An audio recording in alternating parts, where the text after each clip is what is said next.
सर्वांना नमस्कार। आपल्याकडे गणपती बाप्पाचे आगमन झालेलेच आहे। त्यासाठी तुम्ही मोठ्या प्रकारे सजावट केलेली आहे, गोड नैवेद्य केलेला आहे गणपतीसाठी आणि सर्वांना खूप आनंद झालेला आहे। आणि गणपती बाप्पाची मूर्ती आपण पाहिलीच आहे। गणपती बाप्पाच्या मूर्तीमध्ये त्यांच्या पायाचे शेजारी मूषकराज आहे। मूषकराज आणि गणपती यांच्या भरपूर कथा आहे, पण आज आपण एक कथा पाहणार आहोत। तर आता आपण ती पाहूया। श्री गणेशाय नमः। हिंदू देवतांमध्ये प्रत्येक देवतेचे स्वतःचे वाहन असते।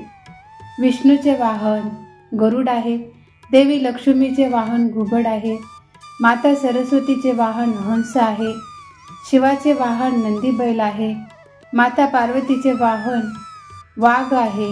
हे सर्व देवतांच्या वाहनाची स्वतःची वैशिष्ट्ये आहेत। सिंह म्हणजे वेगवान आहे, बैल म्हणजे एकनिष्ठ भक्त आहे। पण तुम्हाला माहिती आहे का, गणपतीने उंदराला आपले वाहन म्हणून का निवडले? प्रत्येक देवतेचा वाहन एक प्राणी आहे।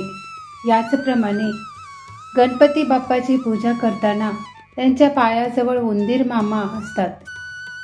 गणपतीची पूजा केल्यानंतर मोदकाचा प्रसाद जसा गणपतीसाठी असतो, त्याच प्रकारे उंदीर मामासाठी करंजीचा नैवेद्यही आपण ठेवतो। गणपती बाप्पासारख्या विशाल देह असणाऱ्या देवतेला उंदरासारखं पिटुकलं वाहन कसं प्राप्त झालं असेल, हे एक मोठी आश्चर्याची कहाणी आहे। एकदा देवराज इंद्राची सभा भरली असताना गाणे गाण्यासाठी क्रोंच नावाच्या गंधर्वाला तातडीने बोलावले। देवराज इंद्राचे बोलविणे आहे म्हटल्यावर हा गंधर्व तातडीने सभेकडे निघाला। घाईघाईने सभेस्थळी पोहोचण्याच्या नादात वामदेव नावाच्या महर्षीला क्रोंच गंधर्वाची लाथ लागली। त्यामुळे महर्षी संतापले आणि त्यांनी त्या गंधर्वाला शाप दिला की तू तुरुतुरु धावणारा उंदीर होशील। महर्षीच्या शापाने क्रोंच गंधर्वाचे उंदरात परिवर्तन झाले। त्या गंधर्वाचा झालेला उंदीर पराशर ऋषींच्या आश्रमाजवळ पडला। या उंदराने पराशर ऋषींच्या आश्रमात उच्छाद मांडला। आश्रमातल्या अन्नधान्याची त्याने नासाडी करायला सुरुवात केली। आश्रमातील अन्नधान्याची पोते, ऋषींची वस्त्रे, ग्रंथ, पोथ्या असं सर्व काही त्याने कुरतडून टाकले।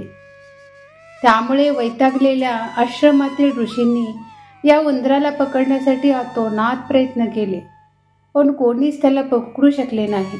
हे पाहून पराशर ऋषींनी गणेशाला प्रार्थना केली व विनंती केली। गणेशाने आपल्या चतुर बुद्धीने पाशी टाकून उंदराला पकडले। तेव्हा सुटकेसाठी तो उंदीर गयावया करू लागला।